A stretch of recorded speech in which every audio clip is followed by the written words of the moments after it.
Tu veux comprendre la colonisation, les indépendances, les dictatures?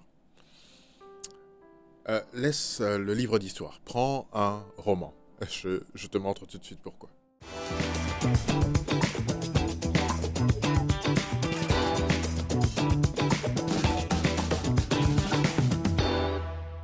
Tiguelébé, Cerveau bleu, capsule numéro 9. La littérature africaine, ce n'est pas que des histoires d'amour, hein. C'est notre mémoire, notre véritable mémoire. Nos romanciers, ce sont nos historiens de secours. Quand les archives mentent, eux, nos romanciers, ils parlent véritablement. L'histoire de l'Afrique, dans les livres, elle a, on va dire, quatre grands chapitres. D'abord, l'Afrique précoloniale, euh, qu'on peut appeler aussi le temps des rois. Euh, alors tu veux savoir comment on vivait avant le blanc? Lis Chaka de Thomas Mofolo. Tu vois l'Empire Zoulou, les stratégies, les trahisons. Lis encore Sundiata ou l'époque Mandingue de Djibril Tamsir Niane. Tu comprends alors comment on fondait un empire. Les livres te disent on n'a pas attendu le colon pour être civilisé.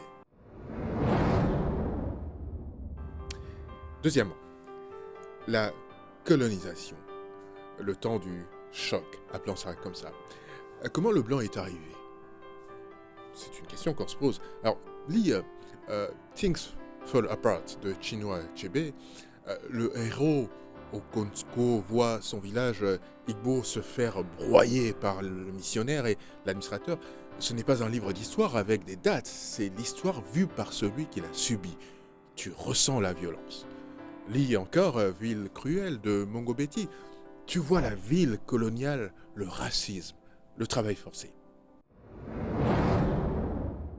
Troisièmement, ça nous ramène aux indépendances, le temps de l'espoir, puis de la gueule de bois.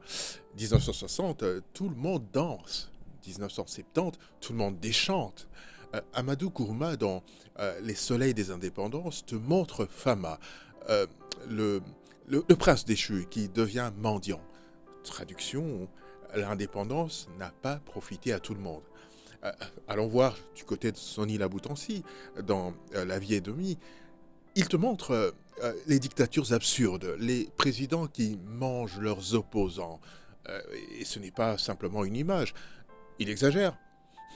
À peine, on va dire.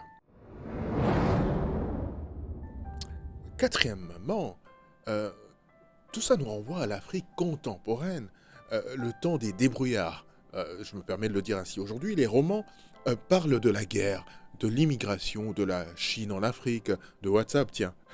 Alem Abakou, dans Vers cassé, c'est la vie d'un bar de Brazzaville, hein.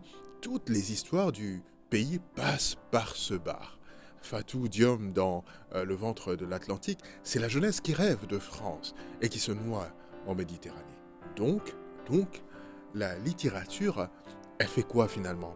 Ben, le livre d'histoire te donne la date et le nom du gouverneur, hein. Le roman te donne la peur de la mère, la colère du fils, l'odeur du sang. L'un te donne les faits et l'autre te donne, on va dire, la vérité humaine. Euh, alors moi j'ai une mission pour toi ce soir. Choisis une période qui t'intéresse, n'importe laquelle. La période précoloniale, fais comme si tu y avais vécu. Sinon la colonisation, les indépendances, et trouve un roman qui en parle. Tu vas apprendre l'histoire euh, sans jamais t'endormir. Les amis, dans la prochaine capsule, euh, on verra quelle est la place de l'écrivain dans tout ça. Il sert à quoi, l'écrivain? Il sert à quoi exactement?